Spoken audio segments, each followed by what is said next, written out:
Hello, project managers, PMP students. I wanted to talk about the PMP exam direction, the new exam in 2021.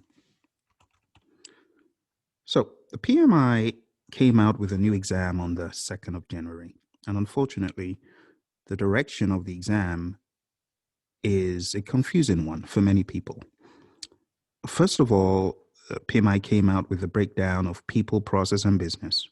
But the more feedback we get from people taking the exam, it appears that even that convention is not something you can go by. So listen very carefully. I'm going to give you my very succinct plan for you to ace your PMP exam. Okay. A lot of what you have heard in the past, put that at bay for a few moments and just focus on this overarching understanding. All right. So, two pieces of the puzzle: agile, predictive. As far as the agile piece is concerned, if you are a Praizion student and you have attended our agile training, you need to focus on the agile mindset that you are learning from our awesome trainer and coach, Roy. Roy is going through the agile mindset bit by bit. In the agile mindset, a lot deals with the manifesto, the agile manifesto, of course. You got to absorb all those things he's taught you. And then you also need to absorb the essence of Scrum because he goes into Scrum.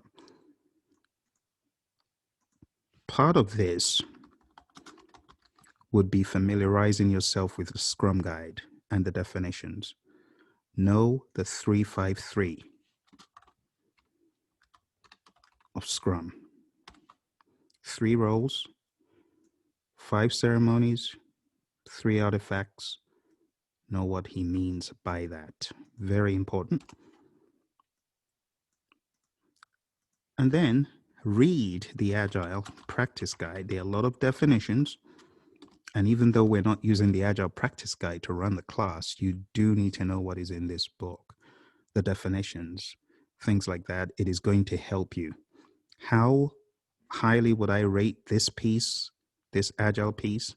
I would say by far this is at least 60+% of the exam. I've heard this from so many students. I cannot tell you how many people I've heard this from. So it's not a 50-50 split in my mind. It's 60+ split. Now, the PMI typically say agile and hybrid. No, I would say you understanding agile will implicitly have these hybridization models discussed if you have read the Agile Practice Guide. Because if you're reading the Agile Practice Guide, you're going to come across the term hybrid. It's there. And it's not mentioned that much, but you could tell that majority of the questions are going to be more agile than hybrid. Okay. The pages of the Agile Practice Guide where hybridization is talked about, they're not that many. Page 27, 20, 29, thereabouts. So if you really want to do well on this exam, you really need to focus very, very heavily, super heavily on the agile piece. Okay. Now, the second piece that you need to focus on is the piece that we've talked about so many times, predictive. And it's a very simple strategy. Master the definitions of the 49 processes talked about in the PMBOK guide. I would also advise you to master the key benefits of every process. This is in the PMBOK guide. For example, Develop Project Charter is 4.1. In 4.1, you have a breakdown of the key benefits of Develop Project Charter. There's not that much to it. You just got to read, you got to dig, you got to understand. Okay? You got to understand the key tools, techniques, and you also need to understand the key outputs. Okay, I would not say don't read this. That would be very bad advice because the PMI could come from any angle.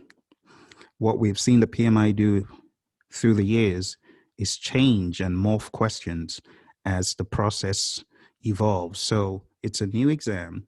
And just because everyone's saying, oh, I'm not getting questions that test tools and techniques, it does not mean your exam is going to be like that. And the PMI has not said that they're not testing you on ITTOs. So you got to go in there as firm as can be. Okay. So the 49 processes, key benefits, key tools, techniques, key outputs, all that information that we have on the learning management system for folks to go through, I would say go through that if you haven't already. Okay. And to firm up your chances of success, I would say read the PMBOK guide at least once. Read it. Make sure you know what is in it, because I cannot put it past the PMI that at some point they're going to revert back to their old plan and have some of these questions that may be heavier around the processes of the PMBOK guide. Okay? So I would say your success in this vein, I would say anywhere from 30 to 40%.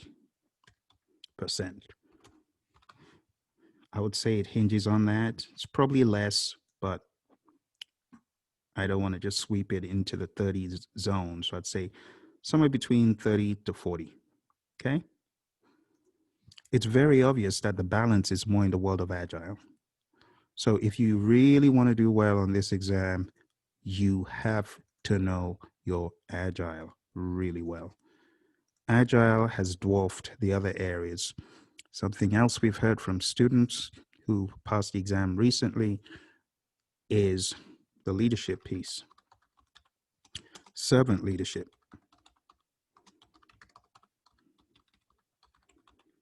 is big. This is talked about in the Agile Practice Guide as well. So implicitly, if you have read the Agile Practice Guide, you would have covered that piece as well. Okay? So you got to big up Agile, make it very, very big in your studying, especially if you're not that great with Agile. Don't forget the predictive pieces. Questions such as earned value and critical path and things like that. We keep hearing that they're dropping off, or they've dropped off from the exam. But again, you got to take it with a pinch of salt. You just got to look at it, with some objectivity, because you just never know what PMI is going to do. All right. So the summary is pedal to metal Agile. Don't forget your predictive. And when you go into the exam, you'll be extremely glad you did. But watch the videos from Roy over again. Get the Agile mindset, the Agile dogma, the tenets of Agile. Okay?